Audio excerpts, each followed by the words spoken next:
2 jengkal, 1, 2. Kalau misalkan kalau hampir kurang, tambahin lagi 2 jengkal lagi. Jadi 4 jengkal, ya. Kira-kira sampai segini.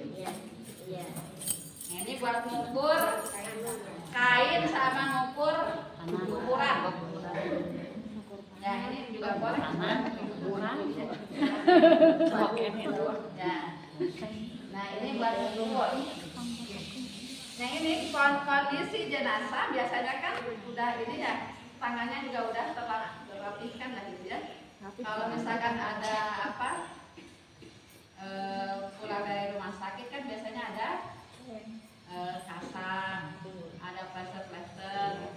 Kalau memang susah plester itu dibuka, ya ibu airin dulu, basahin dulu. Kalau dibasahin nggak bisa juga, ibu ambil minyak, oles-oles, ya. Misalkan ini bekas rebusan, ya, dioles-oles kering dulu tuh, pelan-pelan. Jadi nggak kucuk-kucuk gitu, apa? Kabut gitu.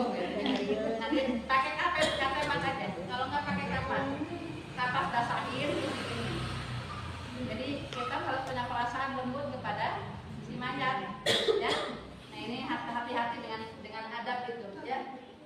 Kemudian kalau misalkan maaf ya masih terbuka matanya atau mulutnya, itu diikat aja, diikat pakai apa?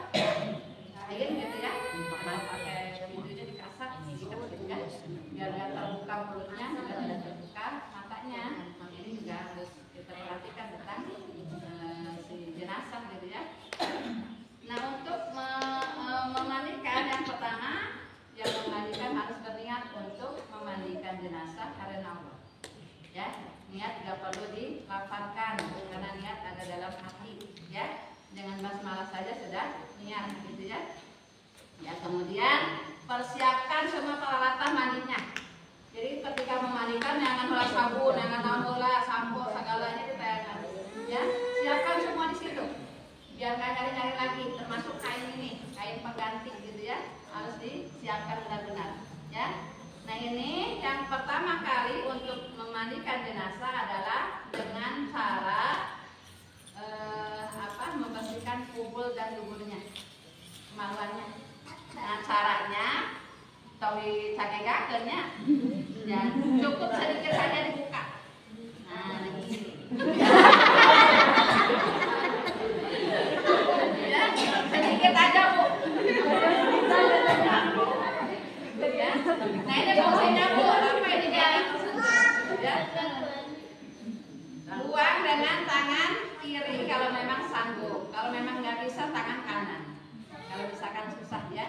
Caranya ini harus keluar kotorannya. Caranya dengan menekan bagian udelnya. Udelnya kemudian keluarkan. Tekan sedikit ya, jangan gini-giniin. Kalau gitu-gitu itu menyakitin saya. Tapi tekan Bu, ya tekan. Kalau memang ternyata nggak bisa keluar, ibu dudukin. Nah ini ada dua penahan. Ada penahan ya. Dan tahan. Kemudian nih. Buka sedikit, ditahaninnya Bu.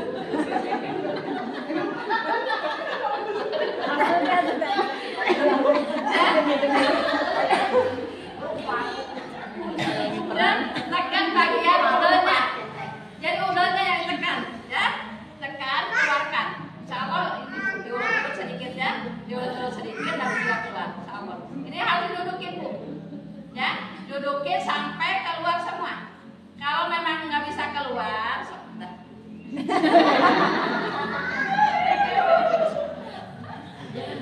Kalau memang nggak keluar semua, maksudnya nggak bisa keluar, ibu jangan memaksakan. Nggak apa-apa, jangan memaksakan diri, jangan sampai kita menyakiti si mayat. Ya biarkan saja. Ya memang karena udah kita usaha ya, semaksimal mungkin kita sudah usaha. Ya. Nah ini kubul dan duburnya. Kalau untuk memastikan bahwa si kotoran itu bersih atau tidak, ibu ambil kapas, masukkan setengah jari ke duburnya ya. Biasanya kalau kubul biasanya suka ada lendir ya, bekas itu biasanya kalau ini kan banjir ya, insya Allah hilang lah, gampang. Tapi kalau bubur biasanya agak susah kalau memang kotorannya banyak. Ini juga jangan memaksakan diri. Kalau memang nggak bisa keluar ya udah, ya. Tapi pastikan dengan kapas. Oleskan dengan kapas. Kalau memang sudah nggak ada kotorannya, nanti insya Allah sudah bersih. Ya, jadi jangan memaksakan diri. Ya, ini. Baru setelah itu, setelah bersih semua, ibu bersihkan bagian-bagian ini dulu, giginya, telinganya, kuku-kukunya diperhatikan, kuku kaki, kuku tangannya. Kalau memang kukunya panjang dan menyeramkan, boleh digunting. Kalau memang nggak menyeramkan, panjang tapi rapi gitu ya, nggak digunting juga nggak apa-apa. Walaupun sebenarnya nggak ada ketentuan nggak boleh memotong gitu ya. Tapi kalau memang terpaksa karena dia menyeramkan, misalkan udah panjang bisa gitu ya.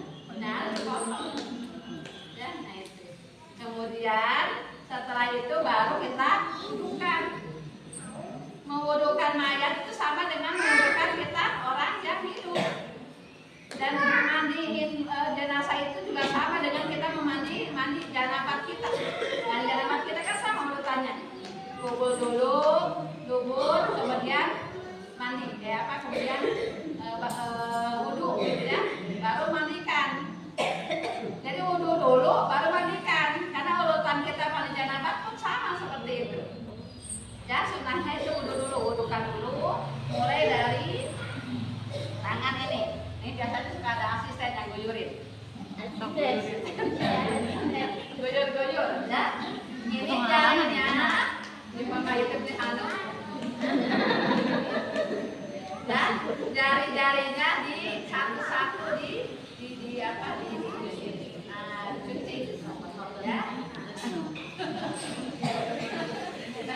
Baru mulutnya kalau usah diambil air, Bu. Ambil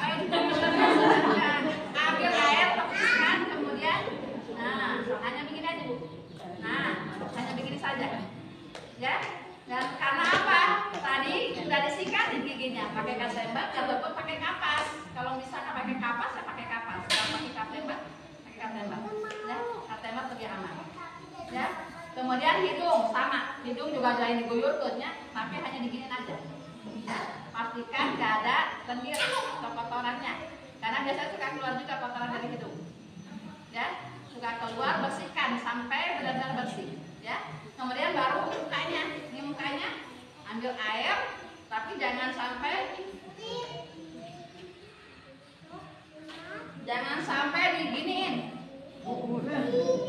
Tetap ya hanya dibasuh saja, ambil basuh, ya jangan sampai ada air masuk ke bagian badannya, cepat membuat mayat jadi busuk istilahnya. Ini jangan ini. Kemudian baru kita sampai ke muka. Baru tangan yang kanan dulu pasti, ya sampai sikut pastikan, jangan sampai ini arahnya dari sini Bu kalau wudhu tuh, bukan dari sini, karena kemuliaan dari banyak jelek kan banyaknya kerjaan yang buruk dari tangan, kemuliaan ke sini, paham menjadi kemuliaan. Jadi sampai ke sikut, ya. Kemudian yang ini juga sama, yang kiri, yang kanan dulu tadi ya, yang kanan ini kanan. Kemudian yang kiri, ya. Setelah itu baru ke boleh dipoprok, boleh diolesin aja boleh. Ya. Baru kan kaki sama kakinya,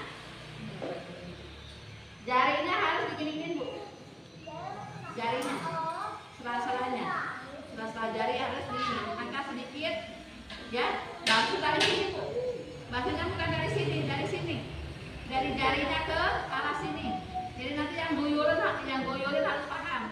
Dari arah sini ke kaki depan, ke atas gitu ya. Sama dengan tangan dan dengan kaki yang kanan dan yang kiri juga sama. Ya. Nah setelah selesai berwudu, ibu baru guyur.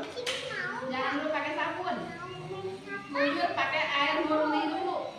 Ya. Guyur yang sebelah kanan dari atas. Sebelah kanan. Kemudian dari yang ke kiri semua. Kalau sudah terbasuh semua dari kepala sampai kakinya, sudah diratakan ini tetap ya dalam posisi nggak boleh dibuka-buka. Ketika mau buka, jadi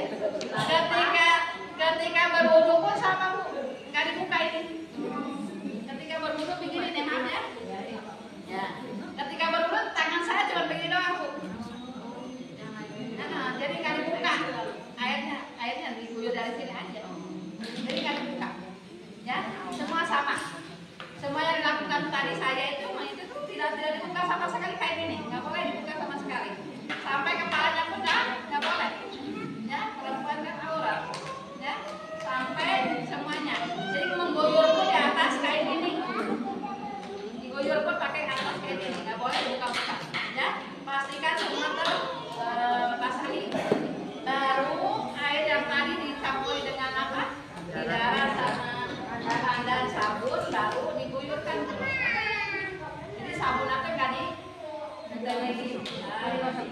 Dan di sini pakai sabun batangan. Lain sabun batangan yang dikirim kan lain. Ini tuh dicairkan Bu.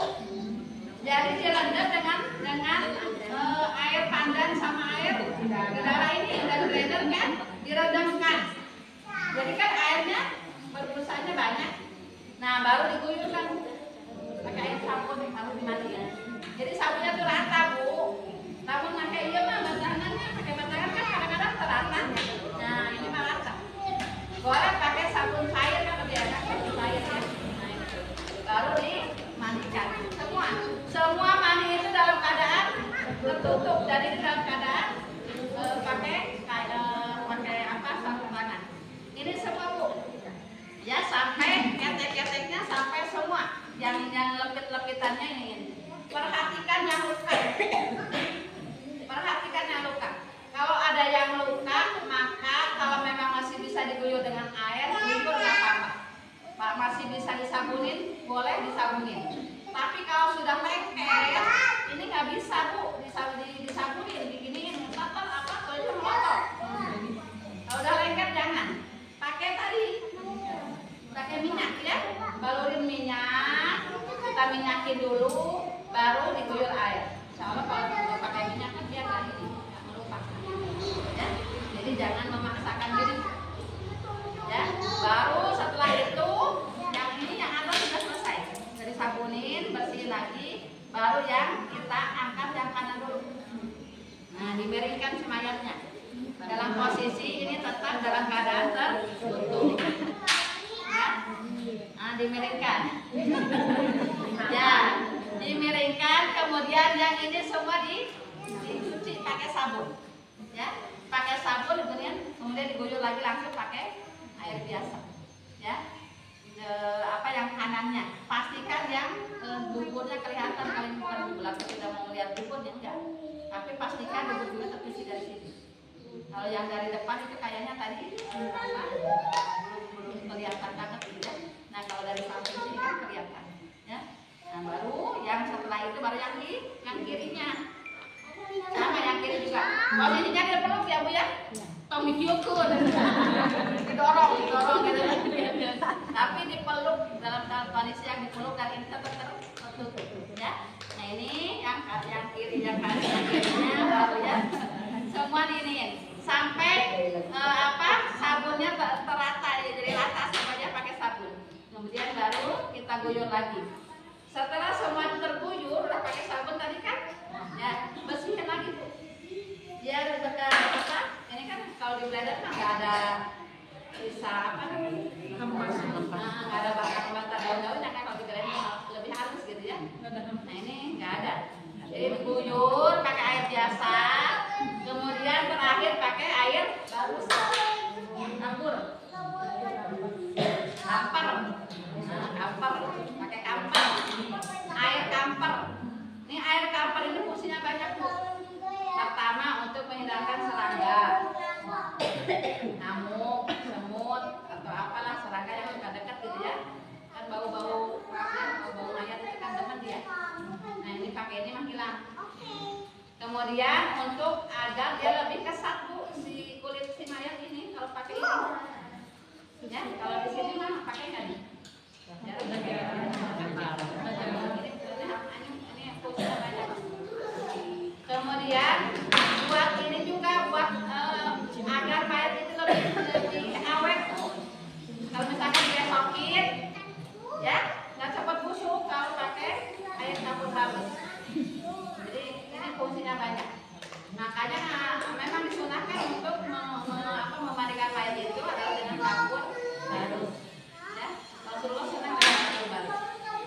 Ya, ini campur baru.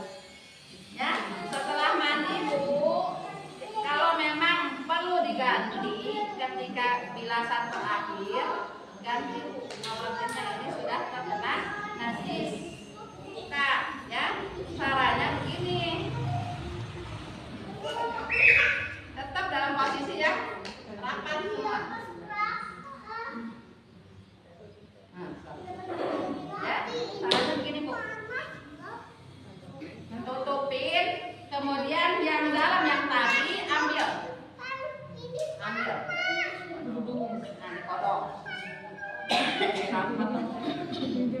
Ya.